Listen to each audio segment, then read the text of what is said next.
문재인 후보라고 불리던 정치인이 대통령이 됐어요. 그 과정을 지켜보는 게 이제 일반 유권자하고는 좀 다른 경험이었을 텐데 그 쭉 대선을 거쳐서 결국은 대통령이 되고 입성한 이후에 한 달여간 하는 것을 보고 어떠셨어요? 정말 잘하고 있어요. 그래요? 정말로 잘하고 계시고 내가 저렇게 하려고 그랬는데 뭐 이런 것도 있고요. 내가 베꼈네 뭐 이런 거. 뭐 그런 게 있어요. 근데 그거보다도 생각 못한 이상으로 잘하고 있다는 생각이 들어요. 어떤 점 좀 구체적으로? 섬세하다는 거. 섬세하다. 네, 그러니까 뭐 사람들의 감성을 존중하는 것 같아요. 그렇죠. 이 권력자들은 원래 이게 일방적이거든요. 그래도 되니까. 그래도 되니까 편하고 또 재밌고. 근데 재밌고. 그걸 하지 말아야 되거든요. 그렇죠. 그게 절제잖아요. 근데 그걸 하시는 것 같아요. 근데 그게 모든 걸 상징하는 게 있죠. 마음이거든요, 그게. 원래 작은 데서 진심이 드러나잖아요. 큰 일은 누구나 하거든요. 작은 거, 배려. 그 다음에 이 섬세함. 그런 측면에서는, 정말 대단한 분이라 생각이 들죠. 함부로 하지 않고, 권력을 함부로 휘두르지 않고. 뭐, 그러면서도 또 자기 할 거 다 하고. 또 지금은, 아직은 사실 초입이죠. 겨우 뭐 한 달 열흘 지났어요. 그럼요. 이게, 뭐 경기로 치면은, 지금 그 라카룸에서 신발끈 메고 있는 상태예요. 그러면서 뭐 이런저런 작전 얘기하고 하는 정도라서 막상 이제 경기가 시작되면 이제 기득권하고 부딪히잖아요. 그렇겠죠. 벌써부터 이미 벌써 야당이랑 전인데 특히 경제적 문제, 노동 문제나 아니면 뭐 재벌 개혁, 그다음에 남북 문제 뭐 이런 것들이 이제 내기대 실제로 부딪히기 시작하면 그때는 정말 어려울 텐데 잘 헤쳐나갈 것 같아요. 잘 헤쳐나갈 것 같고. 그래서 저도 사실은 뭐, 이 문재인 정부가 성공해야 저도 살아남으니까. 그리고 그게 제가 수없이 말씀드렸지만, 제가 어떤 자리를 차지하기 위해서가 아니라 세상을 바꾸기 위해서 그 고난이 필요했다고 얘기했는데, 그러면 사실 내가 아니라 누가 하든 무슨 상관이 있습니까? 잘하기만 하면 되는 거지. 근데 왜 출마하셨어요? 내가 더 잘할 줄 알았지. 근데 제가 예전에 그 문재인 대통령 처음 2011년인가 그때 이제 대선 후보로 처음 나왔을 때 그때 제가 이제 새누리당 출입하고 있었는데 그때 새누리당 의원들이 그러니까 문재인 의원 그때 당시 의원은 아니었죠. 이제 문재인이라는 한 사람에 대해서 평가를 굉장히 좋게 했어요. 그런 감성적인 부분, 사람이 너무 좋고 차기 대통령감으로서 너무 좋은데 그런 부분 때문에 아마 대통령이 안 될 것이다. 정치인이 되려면 훨씬 더 좀 세야 되는데 그렇지. 그게 안 될 것이다라고 얘기를 했는데 결국 됐고 결과적으로 이제 대통령이 된 다음에 그런 모습들이 오히려 장점으로 작용하는 거 아닌가 약간 그런 생각이 듭니다. 그리고 예를 들면 뭐 인사에서도 뭐 조국 교수, 또 장하성 교수 이런 분들 되게 강골이잖아요. 뭐 그런 인선들도 아주 잘하는 것 같고. 정말로 사람을 쓸 때 자기 가까운 사람 눈물 흘리면서라도 좀 빼고 당평 인사하려고 노력하고 그거 쉽지 않거든요. 문재인 정부도 어느 시점에 위기가 올 것이고 또는 뭐 정황에 부딪히기도 하고 혹은 긴가민가한 선택들도 하지 않을 수 없을 텐데 그럴 때 이제 두 가지 길이 있어요 보통. 그걸 바라보는 당내에서 적당히 비판하면서 내가 더 낫다 라고 자기가 튀어나올 타이밍을 찾을 수도 있고 매 맞을 때 같이 맞는 경우가 있어요. 시장님은 어느 쪽을 선택하실 생각이십니까? 근데 그건 나한테 물을 게 아니고, 예를 들면, 박근혜가 이상한 짓을 하고 그러면, 그건 때려야죠. 그렇죠. 근데 선의를 가지고 그야말로, 최선의 노력을 다하는데, 장애가 발생하는 그런 상황이라면, 그 부족함을 채워서 같이 뚫고 나가야죠. 너 왜 그렇게 못했어? 왜 그리 부족해? 이렇게 하면 안 되는 거죠. 왜냐하면 우리가 같은 길을 가는 식구들이니까요. 그런데 경선 때는 왜 그랬어요? 정말. 내가 한번 이겨보려고 했다니까. 이제는 이제 완패를 인정하고, 내 부족한 점을 메워서, 나를 성장시켜야 되겠다, 먼저. 이렇게 된 겁니까? 제 성장은 뭐, 그건 부수적인 효과일 테고, 이 정부가 성공하지 않으면 우리 소위 민주개혁 진영의 미래가 사라지죠. 이거는 이제 선택의 문제가 아니고, 이미 우리의 토대가 돼버린 거예요. 여기를 예를 들면 망가뜨리면 또 망가지면 우리의 설 자리가 사라집니다. 그러니까 여기를 튼튼하게 만들어 놔야죠.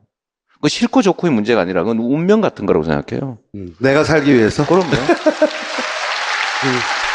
아니, 문재인 정부가 실패해가지고 국민들로부터 지탄을 받는데 그 뒤가 어디 있습니까? 그때는 같이 지키고 같이 성공하게 해야죠. 야당이 굉장히 공격을 처음부터 세게 하고 있잖아요. 인사청문회 전국에서. 그래서 추경도 그렇고, 그 다음에 각 장관 후보자들에 대한 공격도 굉장히 심한데, 일각에서는 협치를 하는 상황에서 너무 세게 밀고 나가면 안 된다라고 얘기하는 의견도 있고, 좀 강하게, 정권 초반이니까 강하게 나가야 된다는 의견도 있고, 여러 가지 의견이 있는 것 같아요. 예를 들어서 구체적으로 강경화 후보에 대해서 논란이 많잖아요. 좀 어떤 방식으로 풀어나가야 된다고 보세요? 저도 성남이라고 하는 작은 공간에서 이 지역의 작은 정치를 하긴 하지만 저는 그런 점에서는 확고하죠. 밀어붙여야지.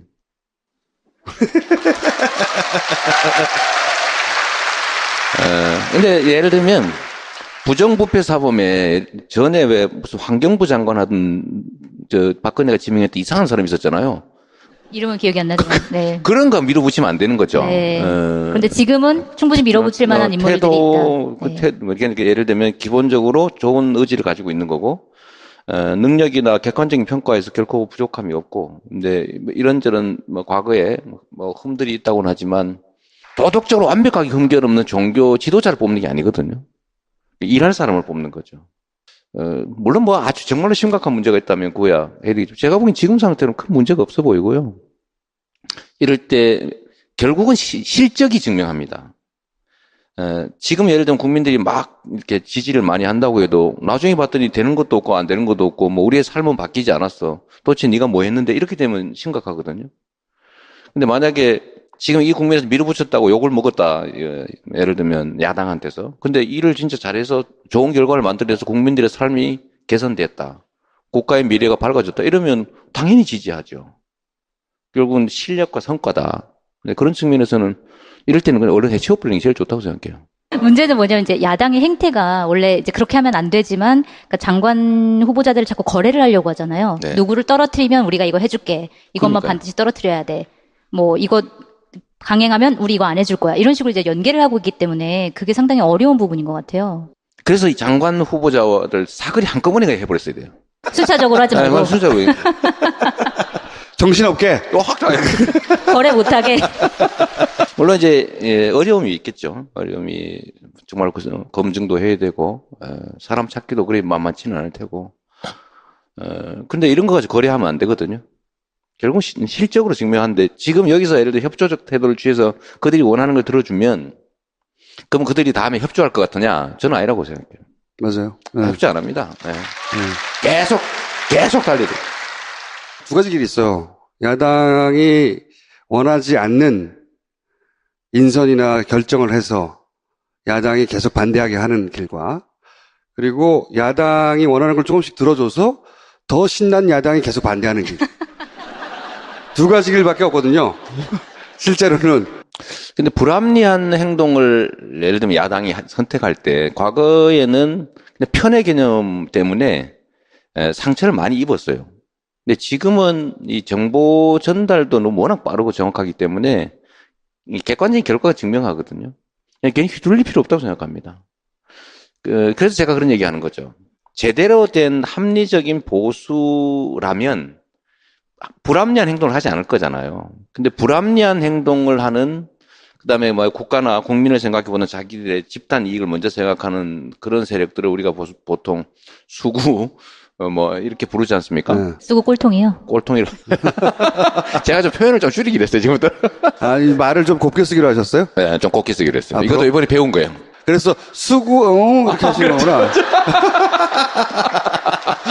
근데 그런 집단들은 한 번쯤은 좀 이렇게 정리를 한번 해야 되거든요. 하면 누가 모릅니까, 근데? 그래, 그 정도 하려고 그러지. 쓰고 세력. 수구 세력. 예. 근데 여기는 정상적인 정치 집단들이 아니니까. 거기를 그 말이 훨씬 심한 거 그 아닙니까? 말이 더 심한 것 같아요. 정상적이지 않다는 게 더 그냥 심한 것 같아요. 꼴통이라고 부르고 말지. 정상적인 집단이 아니니까. 그거 아니니까 거기는 사실 선거 과정을 통해서 서서히 청산해 나가야 되는 거고. 정산에 나가서. 제가 바라는 세상, 그래서 실제로 이제 그럴 가능성이 좀 열렸다고 생각하는데요. 민주당 정도가 소위 이제 이 보수 정당의 위치를 갖고 정의당이든 뭐 녹색당이든 뭐 이런 데가 진보 진영으로 해서 그렇게 경쟁을 해야지. 지금 보수가 아니지 않습니까, 저기가. 보수의 탈을 쓴 수국 꼴통들. 결국 말씀하시네요. 거기는 존중할 필요가 없다고 봐요. 무슨 말을 그렇게 한다는 거예요? 뭘 배웠어요, 지금 다시? 우리가 눈치채고 있지 못하지만, 시장님이 보기에, 저 사람은 뜬다. 떠가지고 날 위협할 것이야. 이런 잠재적인, 우량주 있습니까? 김어준이라고. 예를 들어, 조국 민정수석 있잖아요. 그렇죠. 조국. 그분이 민정수석을 5년간 할 일은 없을 것 같아요. 그럼요. 그리고 민정수석을 했다는 건 이미 정치의 뜻을 뒀다는 거고요. 그래서 예를 들어서 뭐 부산시장이라든가 이런 식으로 그렇죠. 나와가지고 한번 이렇게 정치인이 본격적으로 되기 시작하면 그 기럭지라든가 그럼요. 기럭지라든가 거의 반칙에 가깝거든요. 예? 유일한 흠이라고 하면 배바지? 그것도 심지어는 요즘 물어보면 여성들이 다리가 길어서 그런 거라고, 배바지가 아니라. 굉장히 참혹한 현상인데. 그런 분들이 라이벌이 될 수 있지 않을까요? 4년 후면 이제 본격적인 경쟁 국면이 다시 열릴 텐데, 4년은 엄청 긴 세월입니다. 제가 그때의 지금 현재 가지고 있는 정치적 위치를 가지고 있을지도 알 수 없는 거죠. 왜냐면 4년 전으로 거슬러 가면 그럼요. 이재명 시장 본인이 1%도 안 되는 지명도도 없는 유명의 정치인이었거든요. 0% 아무것도 아니었죠. 결국은 현장의 경험과 실적을 가진 사람들이 다시 이제 부상할 거라고 보는데 내년 지방선거에서 다시 판이 한번 정리되지 않을까 싶어요. 예를 들면 아까 말씀하신 것처럼 전 김영춘 의원이라든지 우리 김부겸 의원님도 실적을 좀 현장 실적을 만들어내고 하면 급격하게 또 성장할 수 있다고 보죠. 자, 어쨌든 그런 인물로 대변되는 많은 주자들이 등장할 수도 있다. 그럼요. 저는 저는 사실 쑥스러울 정도인데 지금 이번 경선 과정에서 나왔던 사람들 중심으로 차기 얘기를 하는 것은 저는 매우 현실적이지 않다고 생각하죠. 그러면 앞으로 4년 동안 치열하게 다시 이제 거의 바닥에서 다시 시작한다고 봐요. 다시 쌓아서. 왜냐하면 박근혜 시대에 요구되는 자질과 그렇습니다. 문재인을 한번 겪고 나서 이제 뭐가 정상인지 다 알거든. 그럼요. 이제는 그때 요구되는 자질은 또 다를 거거든요. 맞습니다. 이제 진정한 프로의 세계가 열릴 수도 있어요. 웬만큼에서 눈에 띄지 않거든요. 이제 안 띄어요. 차이도 거의 느낄 수 없는 그런 미세한 경쟁이 벌어질 텐데 진짜 프로 세계가 열리는 거죠. 선수들이 많이 등장할 것이고 무서운 경쟁이 될 것이다. 그렇습니다. 그 밑바탕을 또 문재인 정부가 깔아줄 테니까. 저 같은 경우가 사실 적폐청산이나 이런 것들 때문에 이제 선호된 측면이 있는데 그게 어느 정도 정리되면 그 욕구가 바뀌거든요. 그렇죠. 이재명 필요 없어 이제. 그래 될 가능성이 있죠.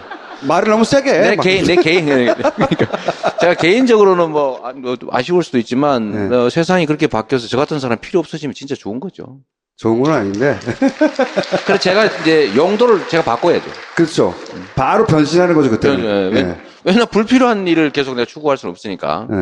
그렇게 되길 진짜 바라죠. 그 민주당 내 말고 바깥에서 예를 들어서 안철수 후보는 그때까지 살아남아 있을까요? 저한테 그런 거 묻지 마세요. 어떻게 될 거라고 보세요, 중수님은? 지금같이 대선 직후에 보인 행보 굉장히 조급한 거였거든요. 조급하고 이해가 가는 측면도 있긴 한데 조급함을 참지 못한 거거든요. 그게 누구나 조급해요. 원래 대선 그 큰 싸움에서 지고 나면 아쉽기도 하고 잊혀질까 봐 두렵기도 하고. 그 흥분 상태가 계속 유지됩니다. 그렇죠. 상당 기간을. 그럴 때 탁 끌어버려야 되거든요. 그리고 이제 혼자만의 시간을 가지거나 복귀해야 되는데 그 연장선상에서 계속 한 달여 가까이 원튼 원치 않았던 여러 노출이 있었잖아요. 그 정도의 매니지먼트로는 다음도 어렵지 않을까. 두 번째, 그러니까 본인에게 노사모가 없어서 이기지 못했다고 하는 어떤 개인 분석, 그게 유일한 분석은 유일한 요인은 아닐지라도 자기한테 없었던 것을 찾았겠죠. 근데 문재인 열성적인 문재인 팬클럽이 있었다라고 착각하는 거거든요. 문재인 팬클럽은 대선 기간 동안 가입자가 늘지 않았어요. 아, 그런가요? 그럼요. 문재인 팬클럽에 사람들이 모인 게 아니고요. 엄청나게 많은 일반인들이 문바가 되어 간 거예요, 그냥. 노사모만 하더라도 노사모는 구심점 역할을 실제로 했고 사람들이 하나의 팬클럽처럼 뭉쳐서 움직였고 그것이 이제 파급력을 가진 거라면 문재인이 대통령이 되어가는 과정 혹은 된 이후에 문재인 지지자들은 구심점이 없어요. 실제로는 시대 정신하고 맞은 것이고 그 유권자들이 문재인과 함께 성장해 간 거거든요. 이 현상을 이해하지 못하는 거예요. 노사모가 필요하다고 생각하는 거는. 하여튼 그런 분석으로는 어렵다. 뭐 경험이기도 한데, 그러니까 예를 들면 작은 이제 내과, 그러니까 시골의 이게 개천에서는 막 노를 지으면 자기 원하는 대로 갈 수가 있어요. 근데 이게 강으로 나가면 노를 지어도 안 되거든요. 근데 강에 나가서 노 젓는 사람들이 있어요. 근데 그 흐름을 역행하고 나면 배가 뒤집어지죠. 3위? 그 3위. 그래서 아니, 이거 노지를 하지 말자. 노지를 하지 말자. 네. 빨리 자기 스스로를 바꾸고 인정하고 하는 거 힘든 자질입니다. 그거를 이재명 시장님 지금 하고 계신 건가요? 아니, 노력하고 있죠, 조금씩. 네. 홍준표 후보는 살아남아서 다시 한번 상대가 될까요? 다시 나올 생각이 있는 것 같던데? 안 되겠지요. 안 되겠죠. 당대표부터 당대표, 되는 게. 당권 좀 가지고 권한 행사하다가 사라지겠죠. 뭐 저는 그 양반이 그냥 나오기를 바라죠. 아, 그래요? 네. 그래야 우리가 쉽게 이길 거 아닙니까? 근데 뭐 지금 자유한국당이나 바른정당이나 어쨌든 보수 쪽에서 좀 눈여겨보는 정치인이 좀 있으세요? 이 사람은 좀. 그러니까. 그런 사람들이 성장하겠죠, 그쪽에도. 성장할 테고, 저는 성장 안 했으면 좋겠는데. 저는 정말 그쪽 진영들은 한번 좀 정리를 했으면 좋겠어요. 정리를 한번 하고. 아니, 그래야 우리가 좀 미래로 갈 수 있다니까요.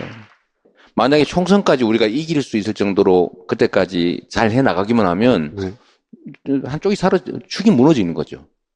그러면 다시 그 토대 위에서 제대로 된 소위 진보 진영들이 갖춰서 우리나라 정치 한 축을 맡게 되지 않겠습니까? 그러면 진짜 나라가 발전하는 거죠. 그래서 문재인 정부는 반드시 성공해야 돼요. 그러면 문재인 대통령 혹은 정부가 뭐 예기치 않은 실수나 혹은 뭐 곤란이나 혹은 내부적 위기가 있어서 두드려 맞을 때 튀어나가서 대신 아니 그거를 합니까? 당연히 그렇게 해야죠. 실패하면 내가 실패하는 거라니까요. 문재인 정부는 이미 선택할 대상이 아니고 우리의 운명과 토대가 됐어요. 근데 그게 망가지면 우리가 설 자리가 사라진다니까요. 3위 한번 하시더니 많이 아니 우리가 또 이 현실에 빨리 적응하잖아. 납작. 납작은 아니고 왜냐하면 제가 하고 싶었던 일이니까요. 제가 하고 싶었던 일을 누군가가 잘하고 있으면 좋은 거지 뭐 그거를. 아니죠. 보통 그럴 땐 질투나죠. 뭐 전혀 없진 않아. 근데 경선에서 네. 정책 같은 거 많이 내놓으셨을 때 좋은 정책이라고 평가받은 것들이 굉장히 많았잖아요. 네. 그래서 그러면 생각하시기에 문재인 정부에서 내가 내놨던 정책들 중에서 이것은 좀 실현해줬으면 좋겠다 하는 게 좀 있으세요? 제일 지금 뭐 일부 받아서 이제 반영하겠다고 하던데 저는 복지 지출을 지역 화폐로 주는 게 진짜 중요하다고 생각해요. 지역 화폐요? 네, 지역 화폐로. 네. 예. 왜냐하면 이 자본주의 체제의 제일 심각한 문제가 집중화거든요. 일극화되는 거잖아. 한쪽은 뭐 서울로 예를 들면 다 모이는 거.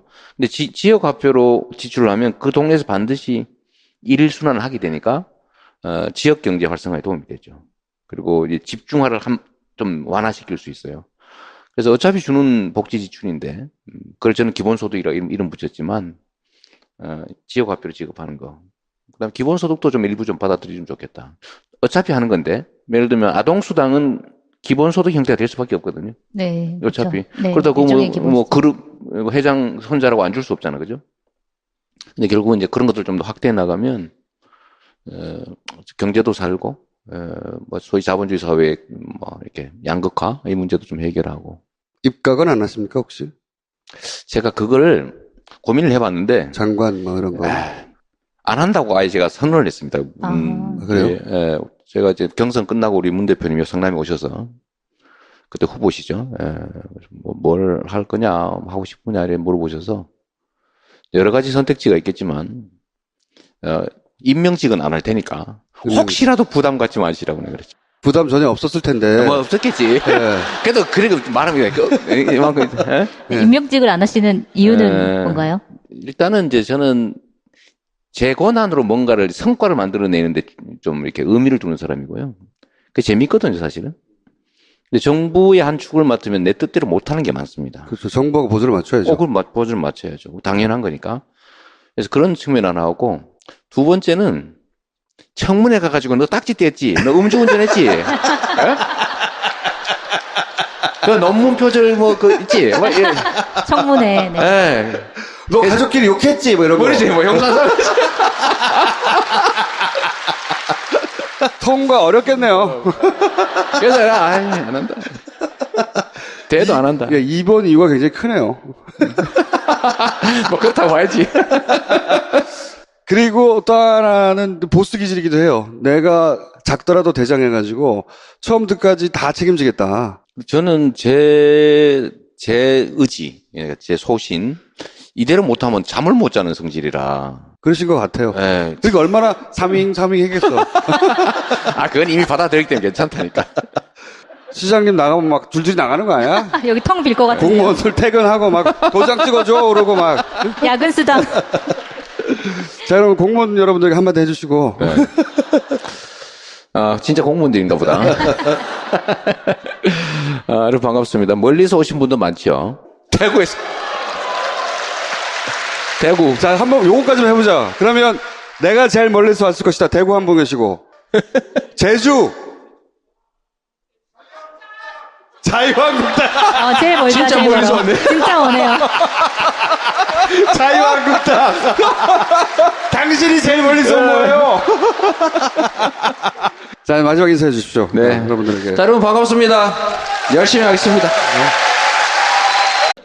문재인 후보라고 불리던 정치인이 대통령이 됐어요. 그 과정을 지켜보는 게 이제 일반 유권자하고는 좀 다른 경험이었을 텐데, 그 쭉 대선을 거쳐서 결국은 대통령이 되고 입성한 이후에 한 달여간 하는 것을 보고, 네. 어떠셨어요? 정말 잘하고 있어요. 그래요? 아, 정말로 잘하고 계시고, 내가 저렇게 하려고 그랬는데, 뭐 이런 것도 있고요. 예. 내 거 베꼈네, 뭐 이런 거. 예. 그런 게 있어요. 근데, 그거보다도 생각 못한 이상으로 잘하고 있다는 생각이 들어요. 어떤 점, 좀 구체적으로. 섬세하다는 거. 섬세하다. 네, 그러니까 뭐, 사람들의 감성을 존중하는 것 같아요. 그렇죠. 이 예. 권력자들은 원래 이게 일방적이거든요. 그래도 되니까. 그래 되니까. 편하고, 또 재밌고. 근데, 재밌고. 그걸 하지 말아야 되거든요. 그렇죠. 예. 그게 절제잖아요. 근데 그걸 하시는 것 같아요. 근데 그게 모든 걸 상징하는 게 있죠. 마음이거든요, 그게. 원래 작은 데서 진심이 드러나잖아요. 큰 일은 맞습니다. 누구나 하거든요. 작은 거, 배려. 그 다음, 그러니까 여기를 튼튼하게 만들어 놔야죠. 그 싫고 좋고의 문제가 아니라 그건 운명 같은 거라고 생각해요. 내가 살기 위해서. 그럼요. 아니, 문재인 정부가 실패해가지고 국민들로부터 지탄을 받는데 그 뒤가 어디 있습니까? 그때는 같이 지키고 같이 성공하게 해야죠. 야당이 굉장히 공격을 처음부터 세게 하고 있잖아요. 인사청문회 전국에서. 그래서 추경도 그렇고, 그 다음에 뭐 각 장관 후보자들에 대한 공격도 굉장히 심한데, 뭐 일각에서는 뭐 협치를 하는 상황에서 뭐 너무 세게 밀고 나가면 안 된다라고 얘기하는 의견도 있고, 좀 강하게, 정권 초반이니까 강하게 나가야 된다는 의견도 있고, 여러 가지 의견이 있는 것 예를 같아요. 들어서 구체적으로 강경화 후보에 대해서 네. 논란이 많잖아요. 좀 어떤 방식으로 풀어나가야 된다고 보세요? 저도 성남이라고 하는 작은 공간에서 이 지역의 작은 정치를 하긴 하지만 저는 뭐 그런 점에서는 확고하죠. 밀어붙여야지.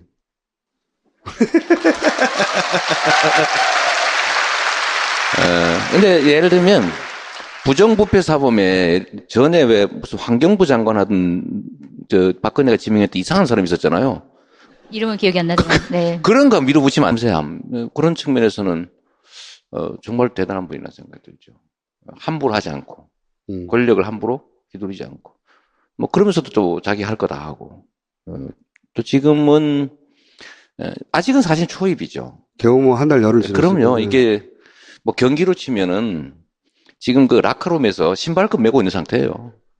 예? 그러면서 뭐 이런저런 작전 얘기하고 하는 정도라서 막상 이제 경기가 시작되면 이제 기득권하고 부딪히잖아요. 그렇겠죠. 예. 벌써부터 네, 이미 지금 벌써 야당이랑, 전초전인데 네. 특히 경제적 문제, 노동 문제나 아니면 뭐 재벌 개혁, 그다음에 남북 문제 뭐 이런 것들이 이제 내기대 실제로 부딪히기 시작하면 그때는 정말 어려울 텐데 잘 헤쳐나갈 것 같아요. 잘 헤쳐나갈 것 같고 그래서 저도 사실은 뭐 이 문재인 정부가 성공해야 저도 살아남으니까 그리고 그게 제가 수없이 말씀드렸지만 제가 어떤 자리를 차지하기 위해서가 아니라 세상을 바꾸기 위해서 그 고난이 필요했다고 얘기했는데 그러면 사실 내가 아니라 누가 하든 무슨 상관이 있습니까? 잘하기만 하면 되는 거지. 근데 왜 출마하셨어요? 내가 더 잘할 줄 알았지. 근데 제가 예전에 그 문재인 대통령 처음 2011년인가 그때 이제 대선 후보로 처음 나왔을 때 그때 제가 이제 새누리당 출입하고 있었는데 그때 새누리당 의원들이 그러니까 문재인 의원 그때 당시 의원은 아니었죠. 이제 문재인이라는 한 사람에 대해서 평가를 굉장히 좋게 했어요. 그런 감성적인 부분, 사람이 너무 좋고 차기 대통령감으로서 너무 좋은데 그런 부분 때문에 아마 대통령이 안 될 것이다. 정치인이 되려면 훨씬 더 좀 세야 되는데 그렇지. 그게 안 될 것이다라고 얘기를 했는데 결국 됐고 결과적으로 이제 대통령이 된 다음에 그런 모습들이 오히려 장점으로 작용하는 거 아닌가 약간 그런 생각이 듭니다. 그리고 예를 들면 뭐 인사에서도 뭐 조국 교수, 또 장하성 교수 이런 분들 되게 강골이잖아요. 네. 뭐 그런 인선들도 아주 잘하는 것 같고. 정말로 사람을 쓸 때 자기 가까운 사람 눈물 흘리면서라도 좀 빼고 당평 인사하려고 노력하고 그거 쉽지 않거든요. 문재인 정부도 어느 시점에 위기가 올 것이고 또는 정황에 부딪히기도 하고 혹은 긴가민가한 선택들도 하지 않을 수 없을 텐데 네. 그럴 때 이제 두 가지 길이 있어요, 보통. 그걸 바라보는 당내에서 적당히 비판하면서 내가 더 낫다. 라고 자기가 튀어나올 타이밍을 찾을 수도 있고 네. 매 맞을 때 같이 맞는 경우가 있어요. 시장님은 어느 쪽을 선택하실 생각이십니까? 근데 그건 나한테 물을 게 아니고, 예. 예를 들면, 박근혜가 이상한 짓을 하고 그러면, 그건 네. 때려야죠. 그렇죠. 근데 선의를 가지고 그야말로, 최선의 노력을 다하는데 장애가 발생하는 그런 상황이라면, 그 부족함을 채워서 같이 뚫고 나가야죠. 너 왜 그렇게 못했어? 왜 그리 부족해? 이렇게 하면 안 되는 거죠. 왜냐하면 우리가 같은 길을 가는 식구들이니까요. 그런데 경선 때는 왜 그랬어요? 아, 정말. 내가 한번 이겨보려고 그랬다니까. 이제는 이제 완패를 인정하고, 내 부족한 점을 메워서, 나를 성장시켜야 되겠다, 먼저. 이렇게 된 겁니까? 제 성장은 그건 부수적인 효과일 테고, 이 정부가 성공하지 않으면 우리 소위 민주개혁 진영의 미래가 사라지죠. 이거는 이제 선택의 문제가 아니고 이미 우리의 토대가 돼버린 거예요. 여기를 예를 들면 망가뜨리면 또 망가지면 우리의 설 자리가 사라집니다.